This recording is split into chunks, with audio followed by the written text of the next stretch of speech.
કેમ છો મિત્રો? મજામાં ને? આજે આપણે માઇક્રોસોફ્ટ પાવરપોઈન્ટ 2007ના છઠ્ઠા વિડીયોમાં શીખીશું ટેબલ ઇન્સર્ટ કરવું, ચાર્ટ ઇન્સર્ટ કરવું. મિત્રો, આ વિડીયા પહેલા આપણે નવી સ્લાઇડ લાવવી, નવી સ્લાઇડ બનાવવી, એમાં એનિમેશન આપવું, આ બધા જ આપણે આ બધી જ પ્રક્રિયા અગાઉના વિડીયોમાં આપણે જોઈ ગયા છીએ. મિત્રો, તમે કોઈ નવી સ્લાઇડની અંદર ટેબલ, ચાર્ટ કે પછી કોઈ ચિત્ર અથવા કે વિડીયો ઇન્સર્ટ કરવા માંગતા હો તો અહીંયા આગળ આપણે સૌપ્રથમ જઈશું, ન્યૂ સ્લાઇડ ઉપર જઈશું અને અહીંથી એક નવી સ્લાઇડ લઈશું. એમાં ટાઇટલ એન્ડ કન્ટેન્ટ આ પ્રકારની સ્લાઇડને આપણે પસંદ કરીશું. તો મિત્રો, અહીંયા આગળ આ સ્લાઇડ આવી ગઈ છે. એમાં આપણે અહીંયા આગળ અલગ અલગ આઇકોન આપેલા છે. એમાં અહીંયા જે આપ્યો છે એ ટેબલ માટેનો છે, આ ચાર્ટ માટેનો છે, પછી આ છે સ્માર્ટ આર્ટ ગ્રાફિક્સ, પછી અહીંયા આગળ પિક્ચર માટેનો છે, પછી ક્લિપ આર્ટ અને છેલ્લે આ જે છે ઇન્સર્ટ મીડિયા. અહીંથી તમે વિડીયો એડ કરી શકો છો અથવા અવાજ પણ મૂકી શકો છો. મિત્રો, અત્યારે આપણે અહીંયા આગળ ઇન્સર્ટ ટેબલ ઉપર ક્લિક કરીશું તો એક બોક્સની અંદર number of columns, number of row લખેલું આવે છે. તમે અહીંથી એટલે કેટલી હાર અને કેટલી લાઈનો લેવા માગો છો એ તમને અહીંયા આગળ બતાવે છે. દાખલા કે અહીંથી આપણે 4 કોલમ લઈશું અને અહીંથી આપણે રોને વધારી પણ શકીએ અને ઘટાડી પણ શકીએ. અહીંથી હું 5 રો લઉં છું અને ઓકે આપી દઉં છું. તો મિત્રો, અહીંયા આગળ આ જે છે એ ટેબલ ઇન્સર્ટ થઈ ગયું છે. હવે તમે અહીં જોઈ શકો છો ટેબલના ઉપર અહીંયા આગળ ખૂણા ઉપર ડોટ્સ બતાવે છે. અહીંયા પણ ડોટ્સ બતાવે છે. જે ડોટ્સ બતાવે છે ત્યાંથી તમે ખેંચી શકો છો. આમ ખેંચીને નાના મોટું કરી શકો છો. અહીંથી સીધું ખેંચી શકીશું, અહીંથી આ બાજુ ખેંચીશું. પણ મિત્રો, જો તમે સમપ્રમાણની અંદર ખેંચવા માગતા હો સરખા પ્રમાણમાં તો તમે અહીંથી આમ ખેંચશો આ ખૂણા ઉપરથી તો સમપ્રમાણમાં જે એનું પ્રમાણ છે એ પ્રમાણની અંદર જ એ નાનું મોટું થશે. આ રીતે તમે નાનું મોટું ટેબલને કરી શકો છો. હવે તમારે આ ટેબલને એક જગ્યાએથી બીજી જગ્યાએ લાવવાનું તો આપણે એને સિલેક્ટ કરીશું. હવે આ ટેબલ સિલેક્ટ થઈ ગયું છે અને આ ડ્રેગિંગ દ્વારા અહીંથી આમ ખેંચી અને આપણે એની જગ્યા બદલી શકીએ છીએ. તો મિત્રો, આ રીતે ટેબલને એક જગ્યાએથી બીજી જગ્યાએ આપણે લઈ જઈ શકીએ છીએ. હવે જેવું આપણે અહીંયા ટેબલ કરીશું ત્યારે ઉપરના ભાગની અંદર જે ઉપરનું મેનુ છે એમાં ટેબલ સ્ટાઇલ્સ આવશે. એમાંથી અલગ અલગ પ્રકારના તમે ટેબલ પસંદ કરી શકો છો. જો અહીંયા આગળ આના ઉપર પસંદ કરો તો એનો કલર અને એની સ્ટાઇલ બદલાઈ જાય છે. અહીંથી વધારે જો તમે મેળવવા માગતા હો તો મોર ઉપર ક્લિક કરી અને એમાંથી લાઇટવાળા જો લેવા માગતા હો તો લાઇટ, મીડિયમ પ્રકારના જો ટેબલ તમે લેવા માગતા હો તો મીડિયમ. એમાંથી અલગ અલગ સ્ટાઇલ છે જો અહીંયા. એના પછી અહીંયા ડાર્કની અંદર પણ છે અને જો તમે ટેબલને ક્લિયર કરવા માગતા હો તો ક્લિયર કરો. પણ અહીંથી આપણે આને પસંદ કરીશું. ચલો એક લઈ લઈએ, અહીંથી પસંદ કરી લઈએ આપણે. આ પ્રકારનું ટેબલ લઈ લીધું છે અહીંયા. તો અહીંથી ટેબલ પસંદ કરી દીધું છે. હવે તમારે અહીંયા કોઈ કલર ચેન્જ કરવા માગતા હો આની અંદર, દાખલા કે અલગ જ કલર ચેન્જ કરવો હોય તો તમે પહેલાં એને સિલેક્ટ કરીશું. જેટલા ભાગમાં કલર ચેન્જ કરવા માગતા હો, દાખલા કે અહીંયા આગળ આ એક હાર છે એને મારે અહીંથી કલર એનો ચેન્જ કરવો હોય તો અહીંથી હું કલર ચેન્જ કરી શકીશ. અહીંથી જઈશું આપણે કલર ચેન્જ. આ ફોન્ટ માટેનો કલર છે. તમે ફોન્ટ કેવા પસંદ કરવા માગો છો જે પ્રકારના ફોન્ટના લખાણ માટે અહીંથી કલર તમે ચેન્જ કરી શકો છો. તો આ રીતે તમે ટેબલ પસંદ કરી શકો છો મિત્રો. હવે તમારી ઈચ્છા એવી હોય કે આપણે આ જે ટેબલ છે એ ટેબલને ડિલીટ કરવું છે અથવા દૂર કરવું છે તો પહેલાં તમે અહીંની માઉસની ક્લિક કરો આના ઉપર, ગમે ત્યાં એના કિનારી ઉપર તમે ક્લિક કરશો એટલે એ જે ટેબલ છે એ સિલેક્ટ થશે. અને હવે તમારા જે કમ્પ્યુટરની જે ડિલીટ કી છે એ ડિલીટ કી પ્રેસ કરશો એટલે એ ટેબલ ત્યાંથી ડિલીટ થશે. તો મિત્રો, આ રીતે આપણે ટેબલને ડિલીટ પણ કરી શકીએ છીએ. હવે મિત્રો, અહીંયા આગળ બીજો આઇકોન છે ઇન્સર્ટ ચાર્ટ. તો ઇન્સર્ટ ચાર્ટ ઉપર આપણે આમ ક્લિક કરીશું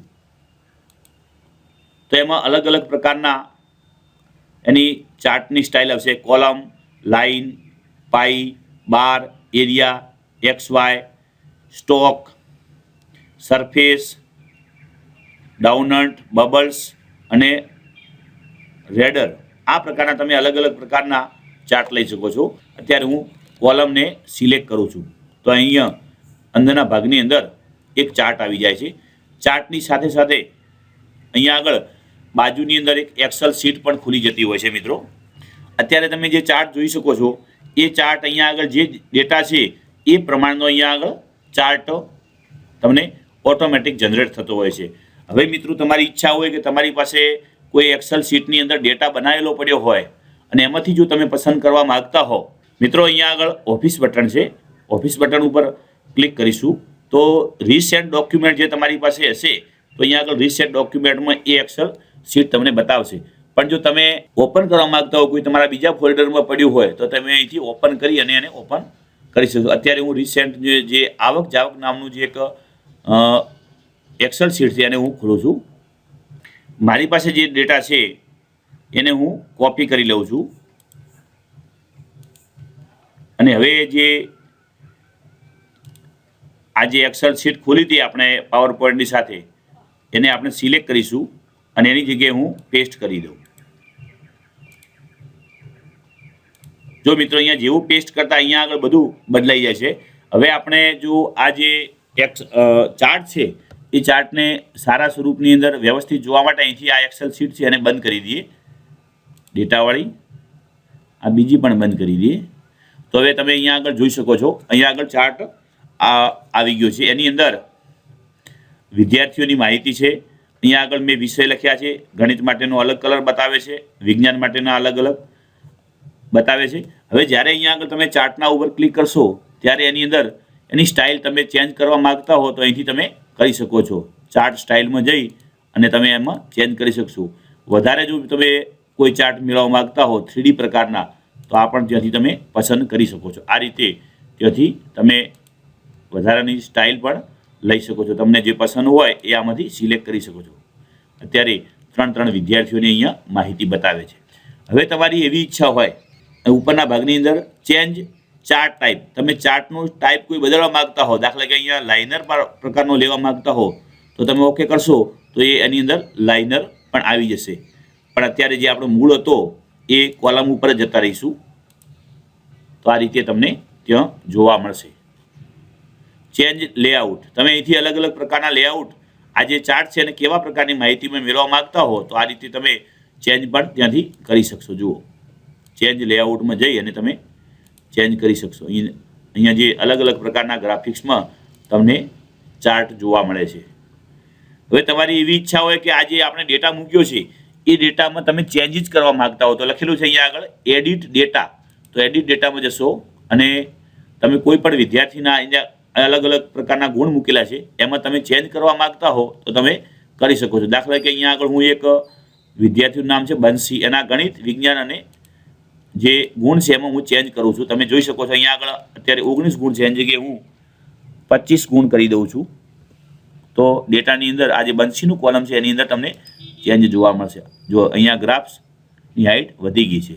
એ જ રીતે અહીંયા આગળ એક વિદ્યાર્થીનું નામ છે મૌલિક, એને અંગ્રેજીમાં માત્ર 12 જ ગુણ છે. હવે એમાં હું દાખલા કે અહીં ચેન્જ કરું છું, એની જગ્યાએ હું 20 કરી દઉં છું તો જે મૌલિકનું જે કોલમ છે એમાં તમને ચેન્જ જોવા મળશે. જો અહીંયા આગળ આ ગ્રાફ્સ છે એ ગ્રાફ્સ વધી રહ્યો છે.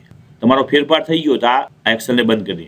મિત્રો, તમે જો આ જે ગ્રાફ્સ છે એ ગ્રાફ્સને તમે દૂર કરવા માગતા હો તો એને ગમે ત્યાંથી ખૂણા ઉપર કે એની કિનારી ઉપર તમે માઉસની ક્લિક કરશો એટલે એ સિલેક્ટ થઈ જશે અને તમારું જે કીબોર્ડ છે એ કીબોર્ડની તમે ડિલીટ કી પ્રેસ કરશો એટલે ત્યાંથી એ ડિલીટ થઈ જશે. જો મિત્રો, આ રીતે જે ચાર્ટ હતો એ ચાર્ટને આપણે ત્યાંથી દૂર કરી શક્યા. આપને વિડીયો ગમ્યો ને? વિડીયો ગમ્યો હોય તો લાઈક કરો અને આપના મિત્રો સુધી શેર કરો. સાથે સાથે અમારી જે એજ્યુસફરની યુટ્યુબ ચેનલ છે એને આપ સબસ્ક્રાઇબ કરશો તો જ્યારે પણ અમે નવો વિડીયો અપલોડ કરીશું ત્યારે આપને મેલના માધ્યમથી જાણ થશે. મિત્રો, આપ જો એજ્યુસફરની મોબાઈલ એપ્લિકેશન ડાઉનલોડ કરવા માંગતા હો તો આપ પ્લે સ્ટોર ખોલો. પ્લે સ્ટોરમાં જઈ EDUSAFAR લખી સર્ચ કરો. સર્ચ કરી અને તે મોબાઈલ એપ્લિકેશન આવી જશે જેને આપ ડાઉનલોડ કરશો તો એની અંદર અમે એજ્યુકેશન, જોબ્સ, જીકે અને નવા ટોપિકને લગતું અમે સાહિત્ય અપલોડ કરીએ છીએ તો જે આપને ઉપયોગી બનશે.